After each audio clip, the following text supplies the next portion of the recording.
I recently saw a movie in which the main character, Laura Jean, writes letters to all the boys she's ever loved before. And in this movie, unbeknownst to Laura Jean, her letters get sent to all these boys. Now, mind you, it was never Laura Jean's intention for anyone to see these letters. Does this sound familiar to anybody here today? Has anybody here seen this? Okay, a few of us, yeah. So as I started watching the movie, I reflected on my own life. And I started to think about all the boys I've crushed on before. So I'm watching Laura Jean navigate all her relationships, her parents, her friends, and then I start to think about my relationships when I was 13 and 14, and I thought about all the boys I'd crushed on before, and I actually went all the way back to kindergarten. And in kindergarten, there was Preston. And Preston was funny, and he made me laugh, and he could draw, and I thought, these are good characteristics. I like Preston. And spoiler alert, my current partner actually has both of those characteristics, but no, it's not Preston. And so I sat there and thought about these relationships and the crushes that I had, and I also started to think about what messages did I receive from adults in my life about relationships. And some of these messages you might be hearing from adults in your life as well. And these are well-intentioned, well-meaning adults, right? Sometimes these are our parents, our teachers, our coaches. But I remembered thinking about, when I heard these messages, how they didn't align with how I felt. And so some of you guys may have heard some of this. So let me try one. Has anybody heard, well, boys will be boys? Okay, some of us have heard that one. Okay. What about, well, you're young. You have so much life to live. I wouldn't worry about this. Oh, I see some hands. Yeah. Okay, so that one resonates. How about this one? Well, girls will be girls. Anybody heard that one? Okay, a few of us, yeah. And again, while it was well-intentioned, well-meaning adults in my life who shared this information with me, it just didn't resonate with how I felt. And so I want to share with you today that regardless of whatever relationships you have in your life right now, whether it's your best friend who doesn't sit with you anymore and you feel lonely and you feel sad, or maybe it's someone you liked and you talked often but now you don't hear from them anymore, whether you're happy, confused, joyful, whether you're like my friends here, whether you feel like this every day, sometimes, once a month, twice a week, whatever those feelings may be, confusion, joy, frustration, I need you, I urge you to understand that your feelings are valid. I don't care what people say, if boys will be boys, or that's just how girls are, or that you're young and one day you'll grow up and it won't matter. How you feel today, how you feel now, your feelings are valid. And so as I continued to watch Laura Jean's story unfold, I started off thinking about this. I shared this with you guys already. All the boys I've crushed on before. We started with Preston. And I continued to sit there and reflect, and instead I transitioned to some of the things I've learned from all the boys I've crushed on before and other equally important relationships. Because I learned things not just from the boys I've crushed on before, no. I learned things from my friends, from my family, from my frenemies, right? I learned things from everybody that I've interacted with. And so I wanted to talk to you today just a few of the things I learned. And just so you know, I don't know everything. And quick spoiler alert, no adult knows everything either. We're all figuring it out as we go. And so the first thing I want to share with you is people aren't mind readers. Now, I know this seems obvious, and you're probably sitting there thinking, duh, Veronica, of course people aren't mind readers. I know. But hear me out. Hold on 1 second. So I was about 15, 14, I don't know. I was cute, I was young, and there was a friend that I had, and we were like this. We text each other all the time. We called all the time. This was before Snapchat, Instagram, TikTok. So you actually called people, and sometimes on their house phone. So it was different stakes, y'all. Mom or dad could answer. So we spoke all the time. And then one day we decided we like each other. Why don't we date? And so we started dating, and guess what? We did not talk or text or hear from each other anymore. And it was the strangest thing, and I couldn't understand why. It made perfect sense that if we talked before, we start dating, we'll talk after. We didn't talk. And I was confused, and I was hurt. And so I did what every person would do. I asked their friend. No, I didn't ask them. I asked their friend, and they gave me this very confusing piece of advice. They said, well, Veronica, they don't want to come off as liking you too much, but they really, really like you. And so they actually want to hear from you a lot.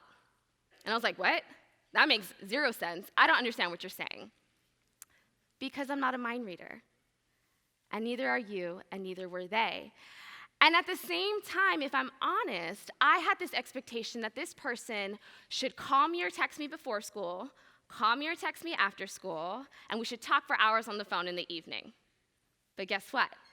They weren't a mind reader either. And so they had no idea that I had this expectation of them. And so we're sitting there both confused and unsure, and all we needed to do was talk. All we needed to do was communicate. You see, when you have open and honest conversations about what you're thinking, what you're feeling with the important people and relationships in your life, maybe it's your best friend, and they're not sitting with you at lunch and you feel some kind of way, right? When we have these conversations, we then start to talk about boundaries. And I know boundaries are a very hot topic right now, right? There's a lot of conversations around boundaries. And sometimes boundaries can seem kind of murky, and sometimes they seem clear. And so I want to tell you about boundaries from my mom. So my mom had this rule that anytime I had a friend come over, the pantry was open to them. She had a free pantry policy. And what did that mean? Anytime a friend came over, my mom would say, mija, mijo, go get some food. Whatever you want.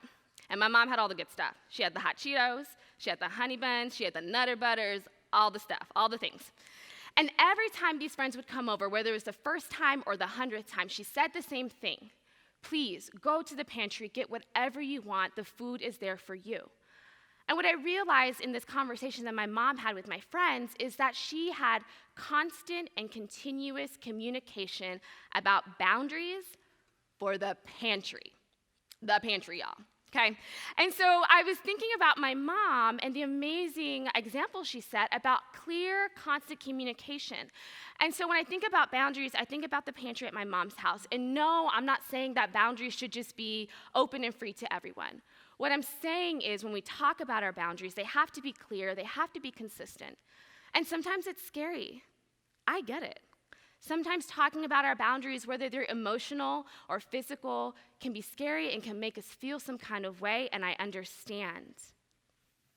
But when we talk about our boundaries, especially the physical ones, what I need you to know also is that curiosity about bodies is normal. Oh, shocker, what? She said what? Yes, I know, I heard the muttering. Yes, curiosity about bodies is normal. In fact, if you ask any adult in this room here today, they will tell you that they were in that exact same place too. It's part of human development. It's part of human growth. We all go through it at some point. But here's the thing, remember, we are not mind readers, and we have to communicate about our boundaries. So when we look at about our curiosity about bodies, this includes talking to important adults in your life. Maybe it's your parents, maybe it's an aunt and uncle, maybe it's a sister, it's a brother, but we have open and honest communication and conversations about our curiosity. And then, when we're talking to other people, we remember people aren't mind readers, and we have to be clear with what we're okay with. One example that I want to share with you guys about boundaries is when I was dating in high school, different person, not the first person, different person. We went on several dates, and after maybe 4 or 5 dates, we're headed our separate ways, about to go home, and he says to me, can I kiss you? And I'm like, okay, yes, sure. But after that, I said, these are my boundaries. I'm okay with kissing, and that's where I'm at right now. And from there, we continue to have an open conversation about what our boundaries are. And was I terrified? Yes. Was I nervous? Absolutely, right? But I remembered the pantry, and I remember my mom and how she clearly communicated the expectation and the boundaries of her house. And so I had to clearly communicate the expectations and boundaries of my life and of my body. And so whether we're talking about boundaries or the fact that people aren't mind readers, whatever you do, please remember that you are enough. And rejection is hard, and sometimes hearing no can make us feel some kind of way, but you are enough. And so be who you are. When I was in middle school, there was a group of people who I wanted to hang out with so bad. They seemed like the coolest people, and I felt myself changing a little bit of who I was to fit in with them. And I wish if I could go back in time, I would tell Veronica, hey, listen, the fact that you'd rather read books than go out and do things, that's fine. Read your books, girlfriend. Yes. You are enough. Be who you are. Because the most important relationship you will ever have in your life is you. It's the one that you have with you. It's the one that you have thinking about, why do I feel the way I feel? And have I communicated with someone? Because my feelings are valid and my boundaries are real. And as I said earlier, spoiler alert, adults don't have it all figured out. I know I'm up here on the stage, right, with this microphone and this jacket, and it may seem like I know everything. Some of the adults in your life may seem like they know everything. But adults, let's be honest, we don't. And so through that, we are open to having conversations about what we have learned, because we're learning too. And it's all about being clear in our communication and helping one another. And so I leave you guys with this. Thank you to all of the boys I've crushed on before, but also all of the equally important relationships in my life for all of the lessons that I've learned.